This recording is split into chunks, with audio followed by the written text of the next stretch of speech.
Investment management সরকারের অর্থ মন্ত্রণালয় যে স্ট্র্যাটেজির আন্ডারে চলে public investment management strategy PI, সেখানে যে ডেট ম্যানেজমেন্ট আছে সেই ডেট ম্যানেজমেন্টে এই মুহূর্তে ক্যাপিটাল মার্কেট অলমোস্ট নাই বলেই চলে। যে গভর্নমেন্ট সিকিউরিটিজ কিছু ইউজ হয় আর কিছু ব্যাংক ডিরেক্ট বর্ডিং করে, কিন্তু পৃথিবী জুড়ে যদি আপনি অর্থ মন্ত্রণালয়গুলো যান তাদের পাবলিক ফাইন্যান্সিয়াল ম্যানেজমেন্ট স্ট্র্যাটেজিতে ডেট ম্যানেজমেন্ট বা মোবিলাইজেশন অফ ফান্ডে capital market local and global দুইটাই কিন্তু অত্যন্ত বড় একটা বিষয়।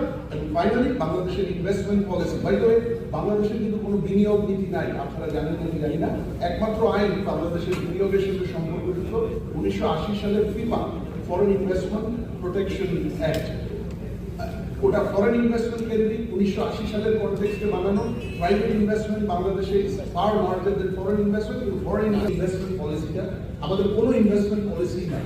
এবং যদি থাকতো সেখানে ইনভেস্টমেন্টের ফাইন্যান্সিং করতে গেলে ক্যাপিটাল মার্কেটের রোল কি হবে সেই জায়গায়, quality of funds, type of funds, exit mechanism যেটা মেইনলি ক্যাপিটাল মার্কেট দিয়ে হয়, সেগুলো আমাদের থাকতো, কিন্তু আজকে নাই। সুতরাং তিনটে জায়গায় political economy of financial market, second policy and regulatory direct failures, আর থার্ড ন্যাশনাল ইকোনমিক প্ল্যানিং এ ক্যাপিটাল মার্কেটের অনাথ অবস্থা। এই তিনটে জায়গায় মিলে আমরা আজকে এখানে আছি। আমাদের সুযোগ দেওয়ার জন্য